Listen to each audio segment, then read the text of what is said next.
medida, né? Mas com capacidade de vencer esse debate. Me parece que é um Nós, tendão daqueles. nós precisamos, nós, esquerda, nós, aqueles que trazem para si o broche do progressismo, Uhum. eu sou progressista, eu sou de esquerda, nós precisamos entrar nesse debate de segurança pública com seriedade. E sem ficarmos assim, olha, a segurança pública vai resolver no dia em que nós tivermos políticas sociais mais justas. Não, isso é uma obviedade. Mas só que isso vai demorar 30 anos. Olha, nós temos que ter, a gente tem que. A esquerda precisa se sentar, precisa discutir, enfrentar essa questão e apresentar uma proposta contundente de segurança. Uhum. Porque quem tem essa pauta agora é a direita, e ela está entregando. Ela está entregando suas pautas de segurança. Bem ou mal, são as únicas que estão no mercado. O Tarcísio tem amplo conforto por uma reeleição num governo absolutamente zero. Não tem política de educação, não tem política de saúde, não tem, só tem a política de segurança, e a política de segurança dele é a necropolítica. Pô, seria fácil pegar um cara desse, mas o que a gente tem para colocar no lugar? Qual é o contraponto que a gente tem para fazer ao eleitor? Falar assim, não, é por aqui que a gente tem que ir. Nós não temos, velho.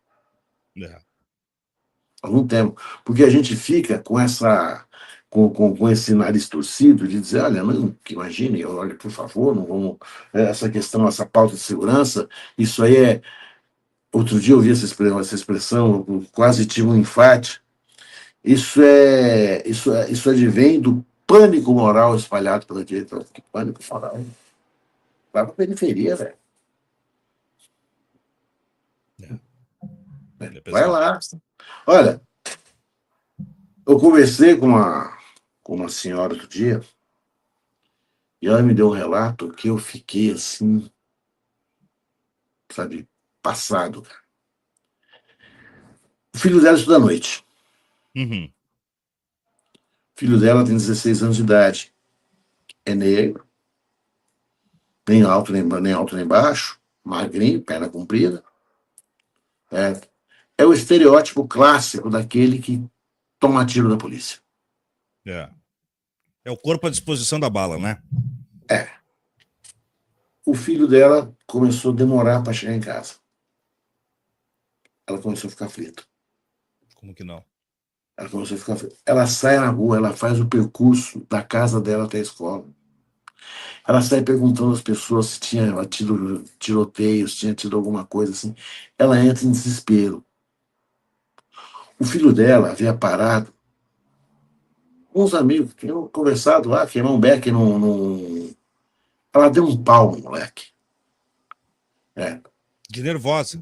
De nervosa, de aterrorizada que ela estava, porque ela teve medo do filho dela ter sido morto. É isso que a gente não consegue entender, Thiago. O teu medo é o medo de roubarem a merda do teu celular. Exatamente. O medo dela é o medo do filho ser morto. Dá pra gente entender a diferença que é isso? Você traz esse detalhe, Taderi, e eu conto um sempre, né? Contava nas minhas salas de aula. Eu tive um colega, professor de história, um homem negro, né, um negro retinto, professor. Ele era, inclusive, oficial da aeronáutica, da aeronáutica, isso. Mas professor de história, um cara, né, enfim, ligado a toda a história de narratividade africana e tal. E ele foi para Santa Catarina, foi morar em Floripa. O Vander Duarte, vou mandar um beijo para ele. Seguidamente deve nos acompanhar. E o Vander, ele vai para Florianópolis, lecionar em colégio privado, depois de largar a carreira militar e tal. Lá pelas tantas, ele gostava muito deve gostar até hoje, né? E Floripa é convidativo para isso, de fazer essas rústicas e essa coisa arada toda, Tardelli. E ele chega lá e encontra no colégio uma comunidade que é toda ela dessa parada, assim, de fazer essas caminhadas, essas corridas e tal. E aí, os alunos e alunas dele convidaram ele para ir junto nessas noturnas. Eles fazem aí umas competições, né, de rústica, coisa arada noturna. E ele disse, não, gente, de noite eu não posso ir. Deles, não, professor, como não? Como o senhor não vai? Ele era o único negro professor e não tinha quase negros alunos na escola. Escola privada, Santa Catarina, aquela coisa. E eles assim, como é que eu vou? Né? Vocês não entendem? Eu sou negro. Como é que eu vou correr de noite com um abrigo, com um moletom, porque vai ter um sereno, vou botar um moletom e vou para uma faixa ali correr. Se eu me desgarrar do grupo, se eu ficar sozinho, se eu for para casa, eu posso ser, de alguma maneira, até assassinado. E aí diz que isso é que e não é pelo bandido, é pela polícia, né? E isso deu um estalo nos alunos dele. E aí ele teve a oportunidade de implementar o debate sobre o racismo policial a partir disso, porque até então as pessoas não tinham notado que o professor deles não poderia estar com eles, né? O colega de trabalho não poderia estar com eles numa situação que toda a comunidade urbana se permite, que é O correr de que a gente, em direito, chamaria de exercício regular de direito. Uhum. Correr a rua. Na Constituição Federal, artigo 5º, no seu inciso 1º, diz: ninguém é obrigado a fazer ou deixar de fazer alguma coisa, senão em virtude de lei. Teoricamente, ele poderia correr com todo mundo. Qual é o problema disso? Nenhum. É. Mas o estereótipo racista faz dele um alvo. Faz dele um alvo. E esse alvo é o que a gente precisa pensar. Olha, o medo dele é ser morto pela polícia, é ser preso, é ser humilhado. Ele não está com medo de perder o celular. O medo dele é outro. São essas diferenças que a esquerda precisa encarar. Muito bem apanhado. Olha, não estamos cuidando do celular da madame, estamos cuidando da mulher que está deixando o filho trancado em casa, com medo de ir para a escola e de ser morto. Uhum.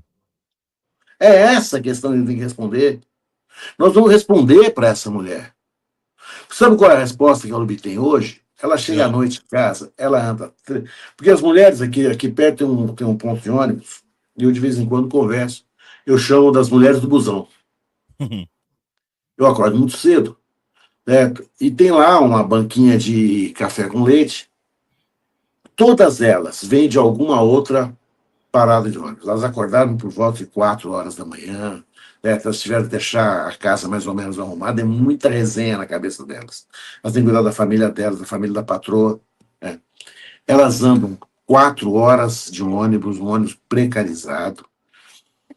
Chegam em casa exaustas, porque o trabalho é físico. Né? E elas chegam assim: doutor, aí eu vou para a igreja. O que o pastor fala para ela? O pastor chega para ela e fala assim: não, nós vamos lutar para você não ter, para se segurar, nós vamos fundar um partido. Não, cara. O pastor lhe abraça a mulher e fala: vamos orar. Vai dar tudo certo, porque você estará protegida pela unção. Vamos orar, vamos orar. Ela tem um relaxamento, ela tem uma catarse ali. É a única pessoa que a ouve, que a escuta. E que aparentemente dá uma solução, dá uma resposta, né? Porque ele vive dentro dessa mesma realidade. Ela olha no pastor, ela vê no pastor um parceiro legítimo. Ela reconhece, assim: olha, o pastor ele não tem o que fazer. O vamos orar dá a ela uma sensação de paz interior. Uhum. Numa vida extremamente hostil que ela leva. De fato. Nós precisamos dar resposta a essas mulheres. De fato. Muitas outras respostas. A gente precisa ter um plano, uma política pública de paternidade responsável, sabe? O homem brasileiro é de muito baixa qualidade nesse aspecto. A nossa qualidade ético-moral nesse aspecto de cuidar dos próprios filhos é muito baixa. Né? A gente precisa fazer mas é preciso ter coragem. Vamos sentar e vamos conversar sobre isso. Por que não a gente não pode discutir a desmilitarização das polícias? Por que justifica uma polícia aquartelada num regime de paz? Você cria um mundo paralelo ali dentro.